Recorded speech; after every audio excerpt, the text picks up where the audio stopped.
শেখ হাসিনা নিশ্চিহ্ন হয়ে যাবে।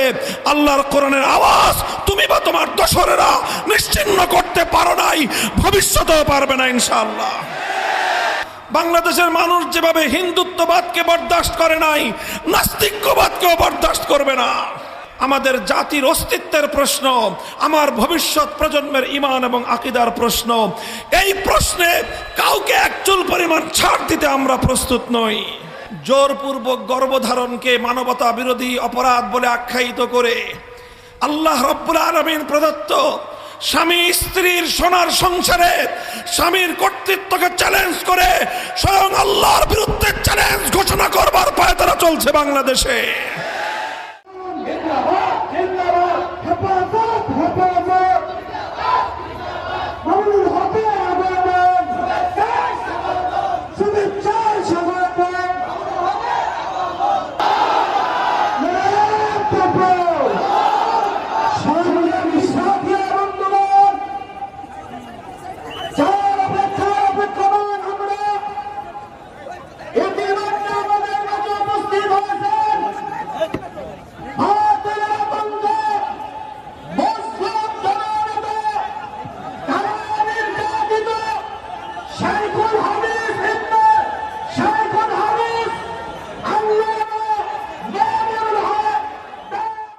আলহামদুলিল্লাহ রাব্বিল আলামিন ওয়াসসালাতু ওয়াসসালামু আলা সাইয়্যিদিল আমবিয়া ওয়াল মুরসালিন ওয়া আলা আলিহি ওয়া আসহাবিহি ওয়া মান তাবিআহুম ওয়া দাআ বিদাওয়াতিহিম ইলা ইয়াউমিদ্দিন, আম্মা বা'দ।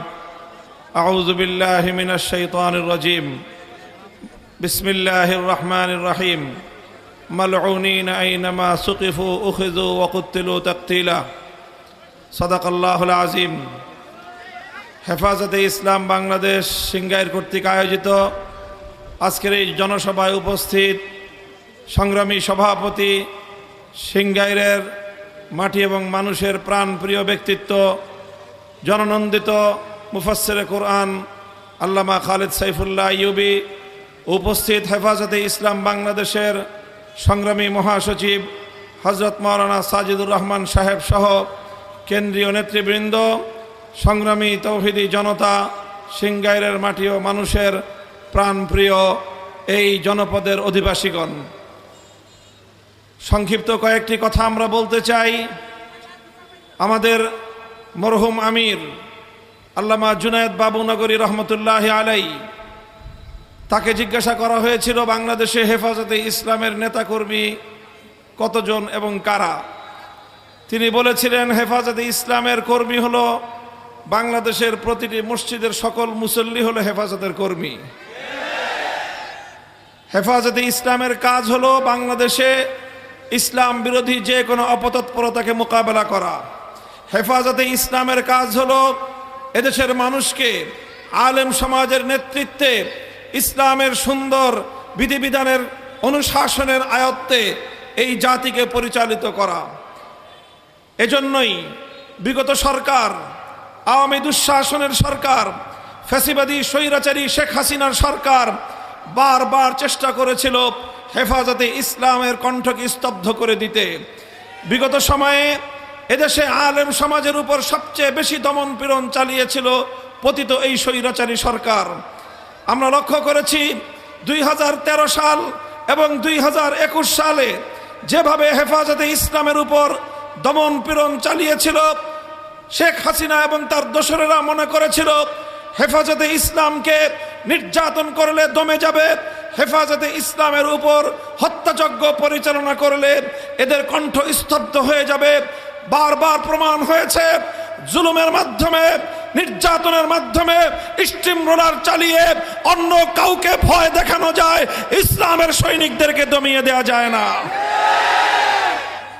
তারা বারবার একই চেষ্টা করেছিল, এদেশে কোরআনের আওয়াজকে বন্ধ করে দিতে চেয়েছিল। প্রতিটি জেলায় জেলায় কোরআনের মাহফিলগুলোতে 144 ধারা জারি করে এদেশের মানুষের কাছে কোরআনের বাণী পৌঁছানোর ক্ষেত্রে তারা প্রতিবন্ধকতা তৈরি করেছিল। এই মাওলানা খালেদ সাইফুল্লাহ আইয়ুবী সাহেব অনেক জায়গায় সেই বাধার সম্মুখীন হয়েছেন। প্রতিটি জেলায় জেলায় আমার মাহফিলগুলোতে 144 ধারা জারি করে আমাদের কণ্ঠকে, কোরআনের বাণীকে বাংলার মাটি থেকে মুছে ফেলবার পায় তারা চালিয়েছিল। ইন্না নাহনু নাযালনা যিকরা ওয়া ইন্না লাহু লাহাফিজুন। শেখ হাসিনা নিশ্চিহ্ন হয়ে যাবে, আল্লাহর কোরআনের আওয়াজ তুমি বা তোমার দোসরেরা নিশ্চিহ্ন করতে পারো নাই, ভবিষ্যতেও পারবে না ইনশাআল্লাহ। আজকের এই সময়ে স্পষ্ট কয়েকটি কথা বলতে চাই। 1 নম্বর কথা হলো এই, বিগত সরকারের দোসরেরা তারা চেষ্টা করেছিল বাংলাদেশের শিক্ষা ব্যবস্থাকে হিন্দুত্ববাদে পরিচালিত করে হিন্দুত্ববাদী আগামী একটি প্রজন্ম গড়ে তুলতে। এদেশের মানুষ বুকের রক্ত দিয়ে সেই ষড়যন্ত্রকে মোকাবেলা করেছে। আমরা অন্তর্বর্তীকালীন সরকারকে বলতে চাই, আমরা যেভাবে বাংলাদেশের মুসলমান, বাংলাদেশের মানুষ যেভাবে হিন্দুত্ববাদকে বরদাস্ত করে নাই, নাস্তিক্যবাদকেও বরদাস্ত করবে না। শিক্ষা ব্যবস্থায় নাস্তিক্যবাদ প্রতিষ্ঠা করবার যে কোনো পায়তারা, যে কোনো মূল্যে আমরা রুখে দাঁড়াবো।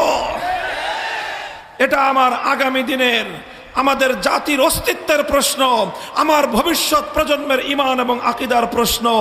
এই প্রশ্নে কাউকে এক চুল পরিমাণ ছাড় দিতে আমরা প্রস্তুত নই। 2 নম্বর কথা, কিছু আইনের সংস্কারের নামে বাংলাদেশে পাশ্চাত্যের বেহায়াপনা, অশ্লীলতাকে আমদানি করবার পায়তারা চালানো হচ্ছে।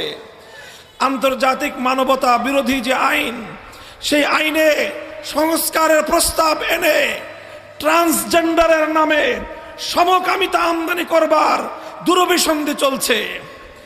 2 নম্বর, ম্যারিটারিয়াল রেপ নামে, বৈবাহিক ধর্ষণ নামে ঘরে ঘরে আল্লাহ প্রদত্ত স্ত্রীর উপর স্বামীর অধিকারকে ভুলুণ্ঠিত করবার পায়তারা চলছে। জোরপূর্বক গর্ভধারণকে মানবতা বিরোধী অপরাধ বলে আখ্যায়িত করে আল্লাহ রব্বুল আলামিন প্রদত্ত স্বামী স্ত্রীর সোনার সংসারে স্বামীর কর্তৃত্বকে চ্যালেঞ্জ করে স্বয়ং আল্লাহর বিরুদ্ধে চ্যালেঞ্জ ঘোষণা করবার পায়তারা চলছে বাংলাদেশে।